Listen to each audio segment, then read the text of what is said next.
Okay, we're sort of almost ready to go on our timetable.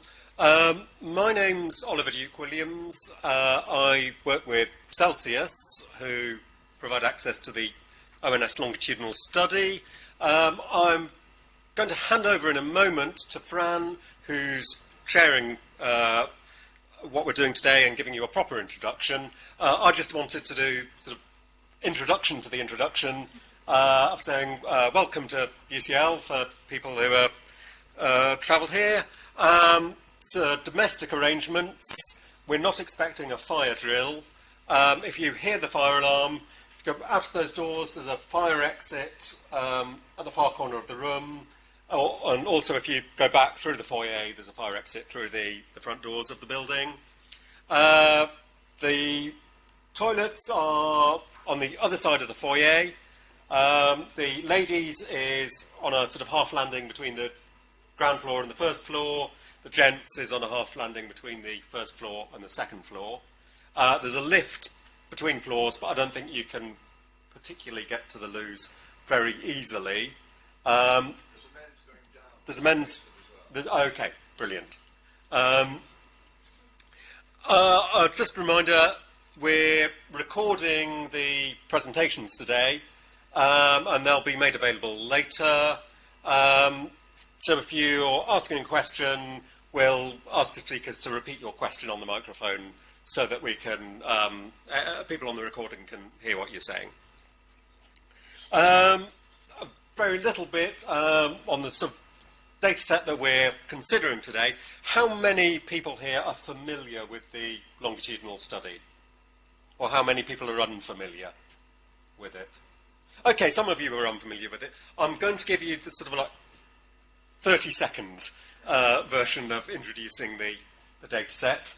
The longitudinal study is a 1% sample of the population of England and Wales, and it's drawn from the decennial censuses, starting with the 1971 census, moving through to the 2011 census, and in a couple of years' time we'll be getting data from the 2021 census as well.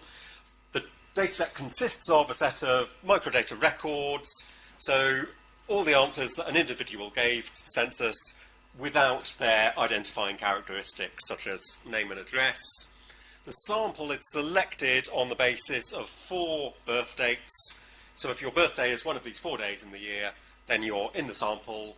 And the nature of the sampling is that no one knows, apart from the people who need to know, no one knows what those dates are, so nobody knows whether they're in the sample or not. If you want to use it, we've got information available in leaflets about how you use it.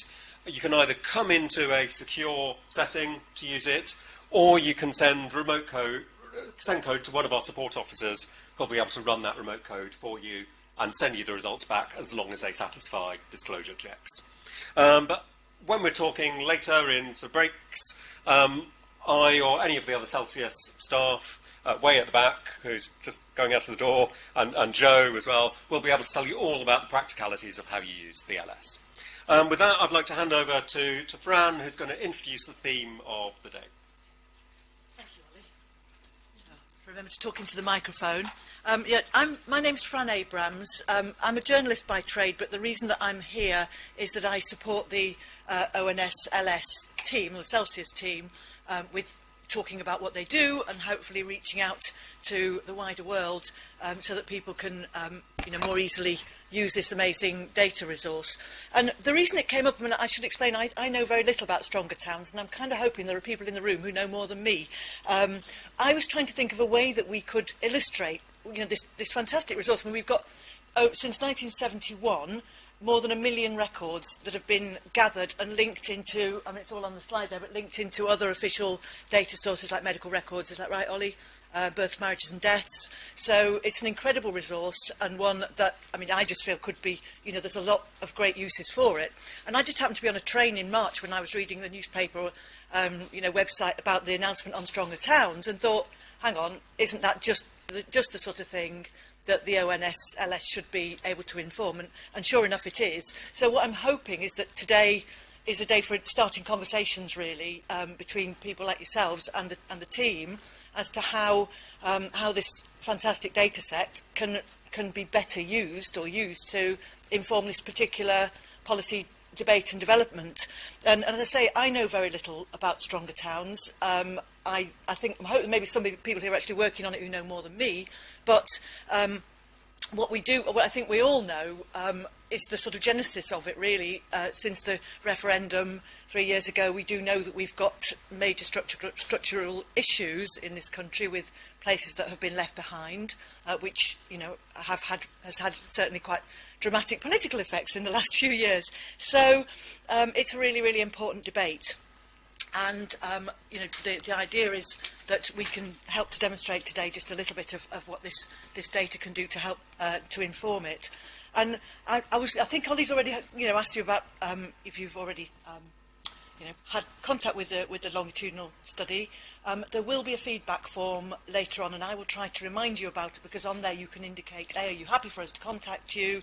B, you know, do you think you'd like to have a further conversation with us about, you know, possibly getting involved with using the data.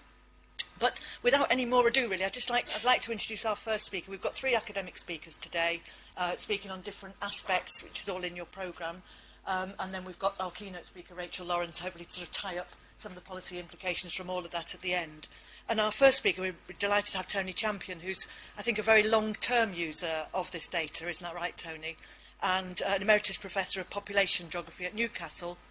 He's done a lot of work on changes in population distribution and is actually able to present today some new work that's been done with Ollie, analysing data from this data set, looking at particularly geographic mobility. Is that the right way of putting it, Tony? I hope so.